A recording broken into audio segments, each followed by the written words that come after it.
On a tous en tête cette image du scientifique qui a un éclair de génie et qui crie Eureka dans son labo, n'est-ce pas?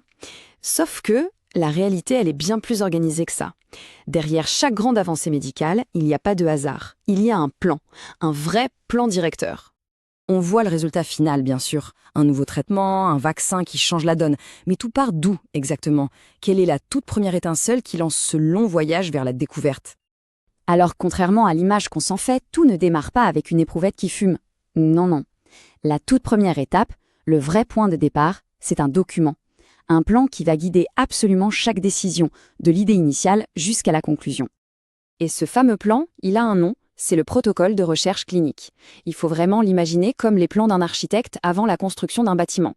C'est ce qui garantit que la recherche n'est pas juste une idée brillante, mais qu'elle est rigoureuse, éthique et solide. D'accord, mais on peut se demander pourquoi passer autant de temps à tout planifier sur le papier avant même de commencer la moindre expérience? En quoi ce protocole est-il si fondamental? Eh bien, il est vital pour tout un tas de raisons.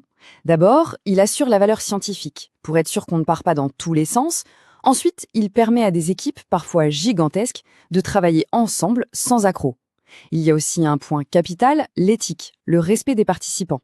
Et enfin, il élimine les deux pires ennemis de la science, l'improvisation et le flou. Bon, on a compris, ce plan est essentiel. Mais par où est-ce qu'on commence? Eh bien, comme pour n'importe quelle construction, on commence par les fondations. Et en science, la fondation, c'est la question de recherche, le grand pourquoi qui justifie tout le reste. Ces questions, elles ne tombent pas du ciel. Elles naissent souvent d'une observation sur le terrain, d'un résultat un peu surprenant dans une autre étude, ou tout simplement de la curiosité d'un chercheur qui se dit « Tiens, mais pourquoi ça marche comme ça et pas autrement ?» Et c'est là que commence un vrai travail de sculpture. On part d'un domaine très, très large, comme les maladies cardiaques par exemple, et on affine, on précise, on taille, jusqu'à obtenir une question tellement pointue qu'une expérience pourra y répondre par un simple oui ou non. Ce processus, c'est un peu comme un entonnoir. En haut, on verse un thème très général. Ça se resserre sur un sujet précis. Puis on formule une question claire, et à la fin, il ne sort qu'une seule chose, une hypothèse testable. C'est cette hypothèse, et uniquement elle, que l'étude va chercher à confirmer ou à infirmer. Avoir une bonne question, c'est génial, mais ça ne suffit pas. Pour la science, il faut la traduire en un objectif concret, mesurable. Si la question c'est le « pourquoi on fait ça ?», l'objectif c'est le « quoi on va regarder précisément ». Et pour qu'un objectif soit vraiment solide, il y a une sorte de checklist universelle, l'acronyme SMART. L'objectif doit être spécifique, mesurable, atteignable, réaliste et temporellement défini. C'est un peu la recette magique pour passer d'une idée à un vrai projet de recherche viable.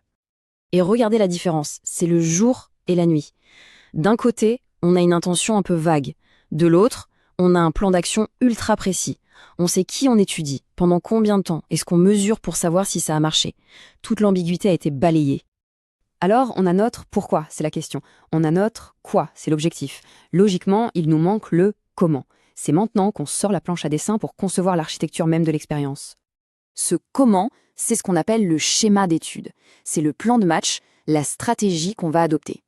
On va choisir la méthode la plus intelligente et la plus rigoureuse pour répondre à notre question en fonction des contraintes et des moyens qu'on a. Et l'un des choix les plus cruciaux à ce stade, c'est de définir très précisément qui va pouvoir participer et surtout qui ne pourra pas. Ce sont les fameux critères d'inclusion et d'exclusion. Ils sont d'une précision chirurgicale pour une bonne raison, s'assurer que les résultats ne sont pas pollués par d'autres facteurs.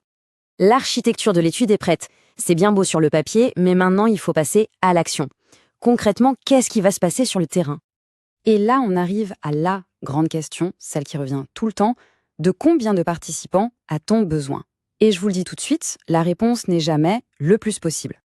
En fait, c'est un vrai numéro d'équilibriste. Il faut trouver le juste milieu. Si on n'a pas assez de participants, le résultat ne voudra rien dire d'un point de vue statistique.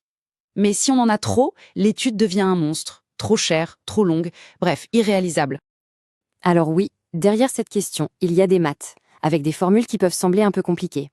Mais pas de panique, l'idée est assez simple. C'est comme vouloir prendre une photo nette quand il fait sombre. Il faut assez de lumière. Eh bien ici, il faut assez de participants pour que l'effet qu'on cherche, s'il existe, soit clairement visible, et pas juste le fruit du hasard. Et la bonne nouvelle, c'est que les chercheurs n'ont plus à faire ces calculs complexes à la main. Aujourd'hui, des logiciels spécialisés s'en chargent. Et ça change tout.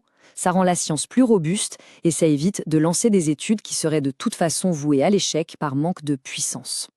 Ce qu'il faut vraiment retenir, c'est que tout est absolument chorégraphié. Ce genre de calendrier le montre bien. Chaque visite, chaque examen, chaque prise de sang est planifié, daté, et c'est identique pour tous les participants. L'improvisation, c'est simple, elle est interdite. On arrive maintenant à la dernière partie du plan, et c'est sans doute la plus fondamentale. C'est le socle de tout l'édifice. Les règles du jeu, les garde-fous éthiques et réglementaires qui protègent tout le monde. Et sur ce point, il faut être très clair. Ce ne sont pas des suggestions, ce sont des règles d'or non négociables.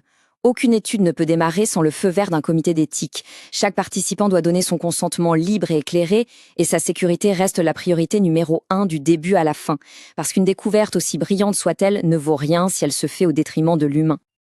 Alors voilà, la prochaine fois que vous lirez un gros titre sur une percée médicale, pensez à tout ça. Pensez à cette structure invisible, à ce plan méticuleux qui a rendu la découverte possible. Parce que la science, ce n'est pas qu'une suite d'éclairs de génie.